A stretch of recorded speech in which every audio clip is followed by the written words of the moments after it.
Well, hello everyone and welcome back. Welcome back to PlayFrame and this post-Heavensward literal nostalgia trip.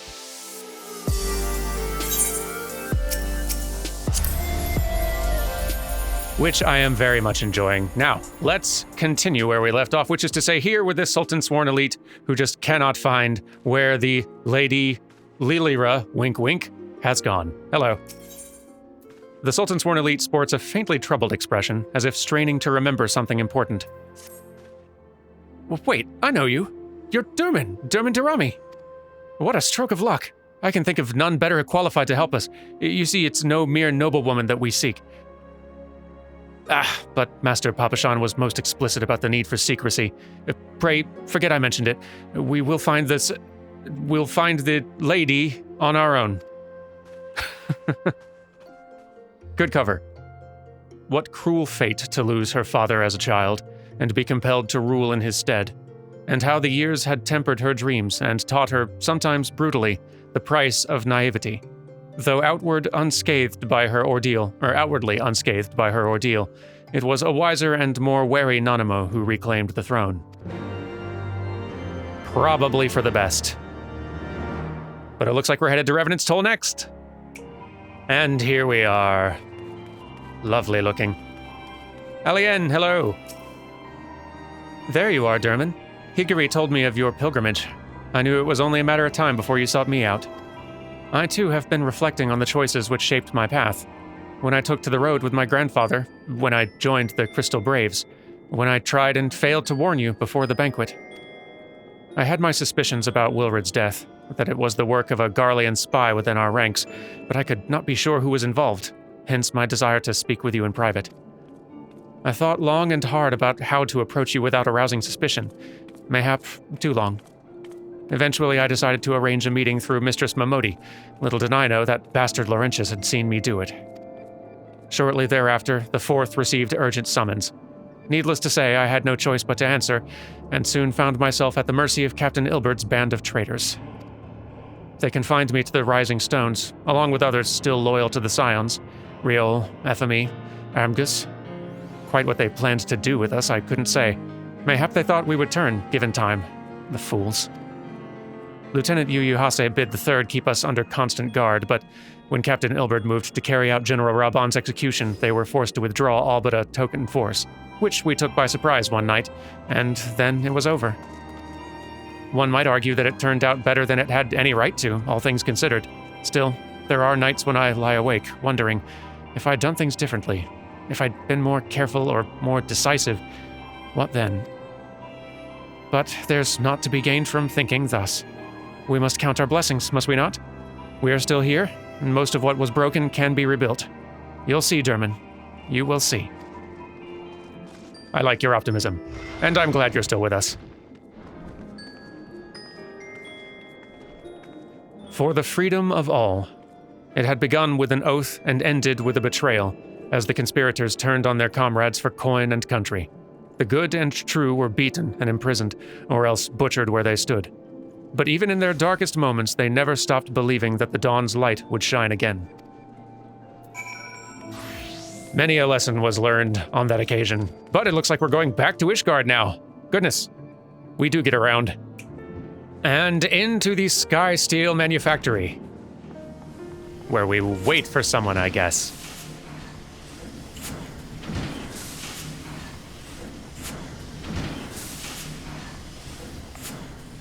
Why, hello there, Durman. Fancy meeting you here. Hey, fellas.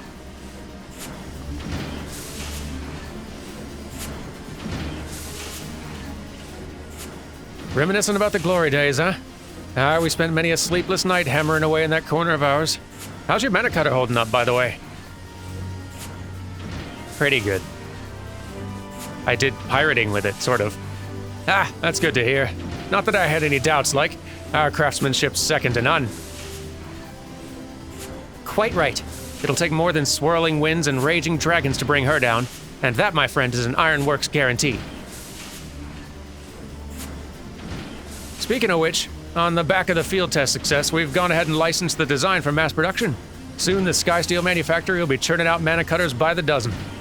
Which is why we're here today, matter of fact, to make sure their machinists don't bugger anything up. Apparently, adventurers have been queuing up to place an order, and even some sky pirates. Just imagine the sea of clouds teeming with our creations. Bleh. Hang on, I'm getting something wrong here. Just imagining the sea of clouds teeming with our creations fills me with a father's pride. Right then, that's enough patting ourselves on the back. We gotta make sure the cutters are up to snuff, or Jesse'll never let us hear the end of it. From now till we finish, there'll be no more breaks, distractions, and not one wink of sleep, do you hear me? Biggs, this is not a good policy. I need card chocobo.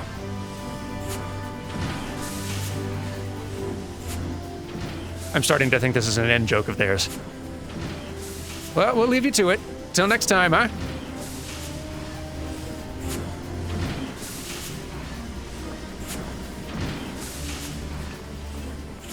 Despite the many hardships they had endured, or perhaps because of them, they greeted every new challenge with a smile. Their workshop, their battlefield, their tools, their weapons, they invariably rose to the occasion, delivering ingenious solutions to seemingly insoluble problems. It's what they do. But all right, now we're off to the churning mist, is it? Very well. Churning as ever. And the Airy, yes. I remember.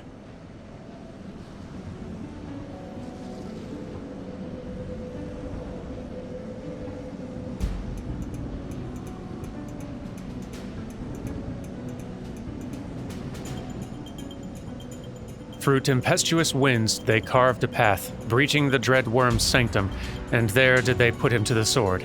Yet in the wake of hard-fought victory were secrets laid bare in a vision dark and disturbing. The legacy of the fathers, bequeathed to their sons and passed down through the generations. Old blood enduring in the new, the mark of original sin.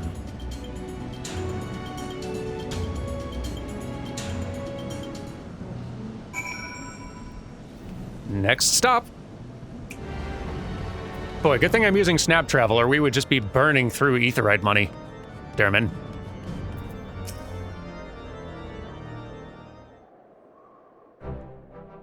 And there he is, at last. Gibrion said you were wandering all over, reminiscent about days gone by. Seems a bit soon, if you ask me. It's not like I don't understand, though. Some days I'll be walking through the broom, same as normal, and it'll hit me all of a sudden just how much has changed for us. Though I know it's a bit different from what you've been through. Puts me in mind of the first time I saw him and his friends up near the Aetheryte, being shown around by that House Fortin man. Oh? You never told me you'd met before.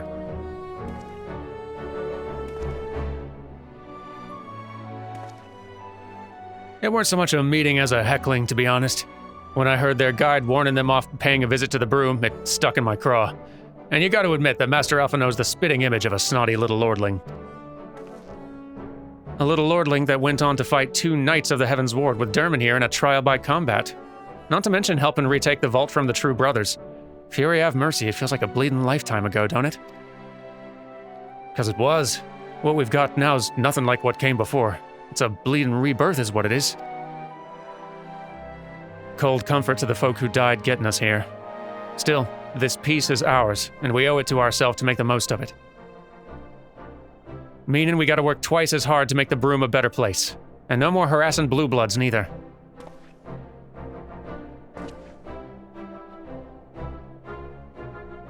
Aye, aye. A world apart from the opulence of the pillars, they had toiled, shrouded in the haze of the broom. Sentenced to a life of hardship by birth, they dreamed of revolution as children dream of fairies. Then one came and went, and they suddenly found themselves with a seat at the table. Glad things are improving here a little bit by a little bit. All right, to our next destination. Oxundu, in the Sea of Clouds. Hello. Oh, clouds part and let shine brilliant sun upon Lonuvano. Great Netherling warrior returns to Oxundu, and on pilgrimage of remembrance. Well, well. Know that we will always be grateful to you for your victory over the ravenous wight. No longer need we fear for the safety of our smallest islands. But Lonuvano's not one to forget Netherling's first coming, when he saves us from certain death at the hands of the Black Ones, distant memory though it is. Yes, his many deeds are the stuff of legends. We shall remember the stories and the hero's name, Durman Durrami, for they are worthy of celebration now and ever after. An earnest, good-natured people, they had borne witness to the rage of their beloved god's twisted manifestation, and proclaimed it to be false. By the grace of kind travelers were they duly delivered from its wrath, the mad god's death signaling the birth of a new hero. I'm glad things are looking up around here. But welcome back to Gridania, where we're going to catch up with Y'shtola's sister. Well met, Durman. What brings you here this day? Indeed. Though it seems an age, it was not all that long ago that we rescued Y'shtola from the lifestream. How quickly we begin to forget, even those memories most precious to us. In my defense, I might add that I have rarely missed an opportunity to make new memories with my sister in the days since her return. Our conversations are largely on matters of scientific and professional concern, ancient Alican technologies, primals, Asians, and so forth. She has an insatiable thirst for knowledge, as you know. Yet, while I understand her desire not to burden those around her with her troubles, and to carry on as she did before, I do worry that her willingness to manipulate her own ether to compensate for the loss of her sight may have dire repercussions. She never told you then? But of course not. 'Twould rather have defeated the purpose. You should know that the technique she employs places a tremendous strain on her body. She is, of course, well aware of her limits and more than willing to ignore them should she deem it necessary. I pray you see that she does not. Regrettably, she is wont to ignore my advice when it does not suit her. Yet, given your shared experiences, mayhap she'll be more willing to heed your warnings. Probably not, no. Her sister was under no illusions as to the danger of the life she had chosen. Should the worst come to the worst, Y'shtola would do what needed to be done. Pay any price, make any sacrifice, and that without hesitation. She was a woman of conviction, deserving of respect and admiration, and no small amount of worry. Sort of. My understanding is they've basically kind of retconned that plot point out of existence. The aspect that she is having to drain her own ether to see and that that's going to be dangerous to her own life, that seems to be something that they've, to be honest, not really done anything with. So I know I kind of complimented it way back when we first got Y'shtola back, but Sarah wrote actually a really nice post beneath that particular episode, sort of addressing a lot of criticisms in the handling of a character being disabled in the story there with Y'shtola, and very, very good criticisms, I think. Sarah also wrote up a very lovely post about how Thancred's stuff is actually being handled way better, especially in long-term ways. Good post, highly recommend reading. But my understanding is it really feels like a lot of the aspects of Y'shtola being effectively quote-unquote blind, but kind of using her own ether to see anyway, it seems more like now they're just setting it up to where she's kind of got a bonus to her sight. She can see normally, and she can also see ether, which sometimes comes in handy. I don't really know what they're doing with it, but if they're not really going to make much of a story or character thing out of it, then I suppose they might as well leave that plot point behind. Anyway, next stop. Idleshire, here we go. And Gobbies, I've missed you.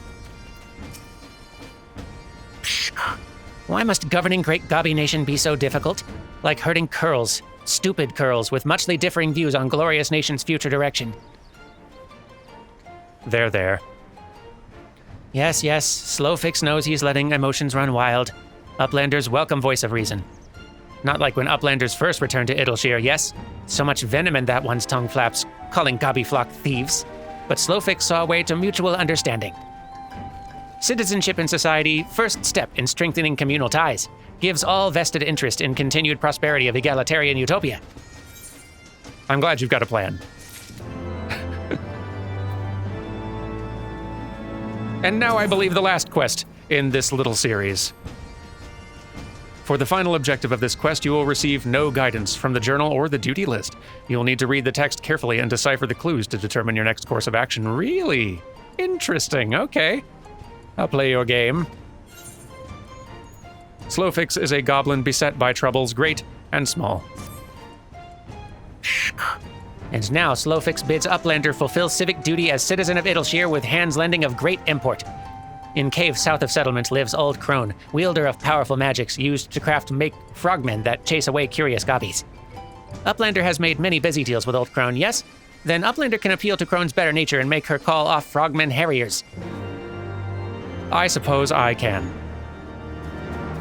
So, wait, is the test starting now? Because I'm seeing I'm seeing an objective thing in it. You know what? I'll figure it out. Matoya, I am come for a visit. Hello, frogs. Hello, brooms.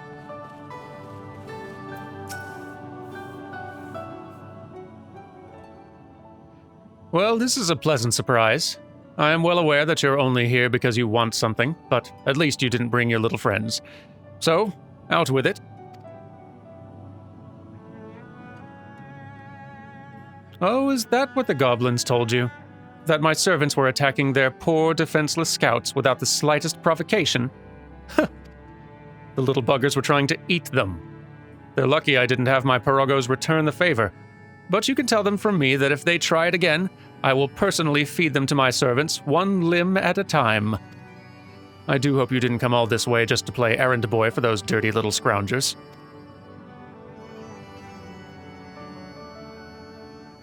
Aren't you a bit young to be going on grand journeys of reflection? You haven't lived long enough to have so many regrets. The same goes for that boy, complaining that things hadn't unfolded as he dreamed they would. It makes no difference what should have happened to Minfilia. What matters is that it did happen. The past is the past, and no amount of wishing you'd done things differently will make it so. You make your choices, and you do what needs to be done. That's it. That's the attitude you came here with the first time, when you wanted to find a way to get to Azisla, and you would do well to remember it. Right then. I think you've wasted quite enough of my time. It's bad enough that I've suffered Stola's unannounced visits. I don't need you making a habit of it too. She was the sum of everything that had come before. Triumphs, failures, all essential, all indispensable. Had things unfolded differently, so too would she. What use, then, to mourn the woman who never was? There was only this time, this place, this choice. And now we are to... I wonder if at some point this was meant to be less, direct.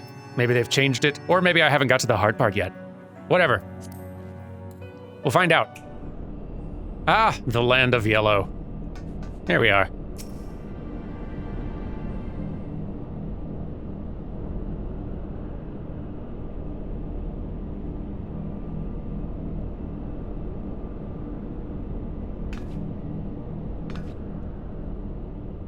You spy something on the ground at the landing's edge. Huh. A bit different than these have usually gone.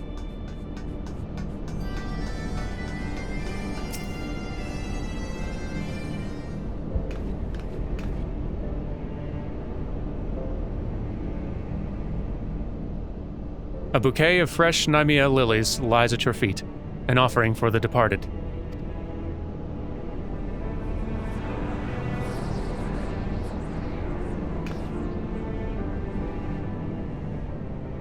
A thousand fires blossomed around her as she fell towards the battleship, a crimson star shower midst the impassive clouds.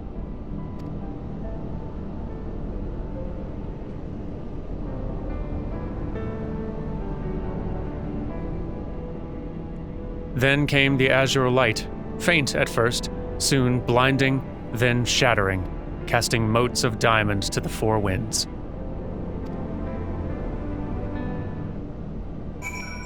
I think Estinian left that here. I remembered him walking out of Ishgard after the 3.3 story with the bouquet in hand, and I'd wondered, I don't remember that. I wonder what that's about. I think it might have ended up here. Neat. I'd not caught that before. Anyway, next stop. And here we are.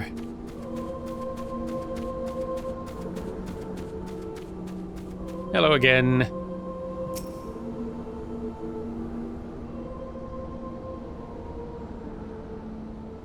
Child of man, chosen of Hydaelyn, naught remaineth for thee here save the delusions of the condemned. In my madness did I spy my departed brood brother in yonder skies, though I know it cannot be so.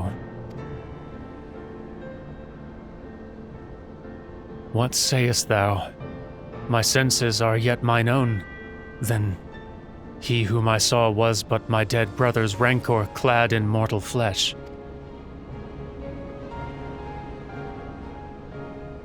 And thou didst deliver him unto death's cold embrace. I bear thee no ill will, child. 'Tis beyond me. All my hatreds are bound up in moments ephemeral and eternal. My beloved's passing, and his resurrection. I am no better than Nidhogg, consumed by love, twisted by rage. I too sought vengeance without end.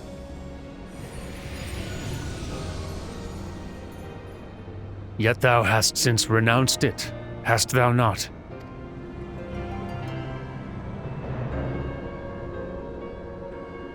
Through millennia have I watched as time did that which I could not, as the men of Alleg perished and their works fell to ruin, leaving me to think on mine own sins in solitude.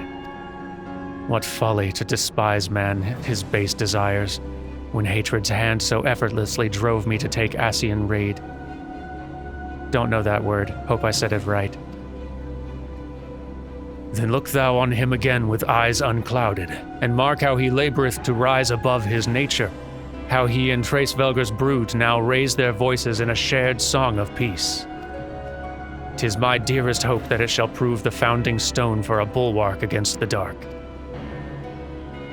As time delivered Alleg unto its reward, so too will it prove this peace true or fleeting, as I remain here, apart and watch. Chosen of Hydaelyn, it is well that thou camest unto me in contemplation, but the road stretcheth ever on, and thy battle is not yet won. Perhaps there was hope for them. Perhaps this time they would learn and remember. But her part in the tale had ended long ago. Within this monument to hubris would she remain until the end of days, beyond redemption. Well, okay, if that's what you want. And now the Etherochemical Research Facility. High above.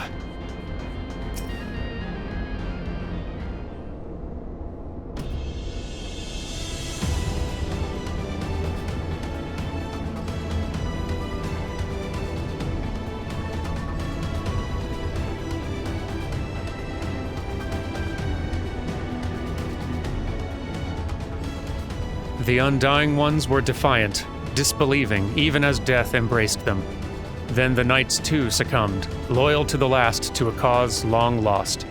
His body growing light, the Archbishop looked upon the arbiter of his fate and knew not what he saw. And then it was over. Naught remained save the eyes. Thinking to bear them away from the covetous hands of men, Estinian took the accursed baubles in his own and was duly bent to their will, if only for a time. At a friend's behest had they embarked upon their journey, and so, after their triumphant homecoming and all the pomp and circumstance, there was but one way it could end.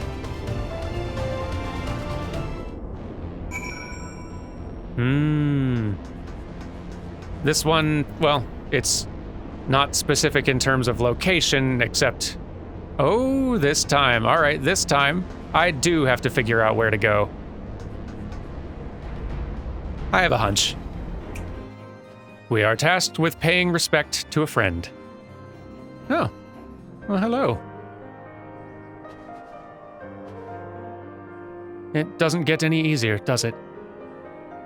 I didn't realize friends still came out here sometimes. That's rather lovely.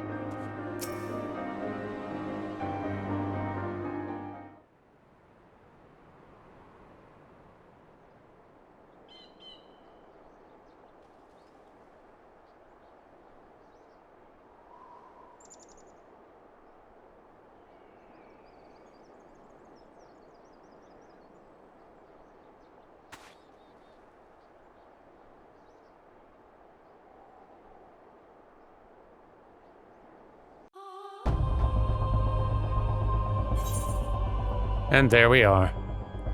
And we get a Horschiefant emote. For our good reminiscing. You've learned the emote Horschiefant. Lovely. And that's it. that there's the quest line. So that's about it for today. Now, next episode, we're going to do another little side story, I think. One that I wasn't sure I was going to do, but it's quite short, and I don't really know where else to put it. So I will see y'all for that next time. Do take care until then, and goodbye.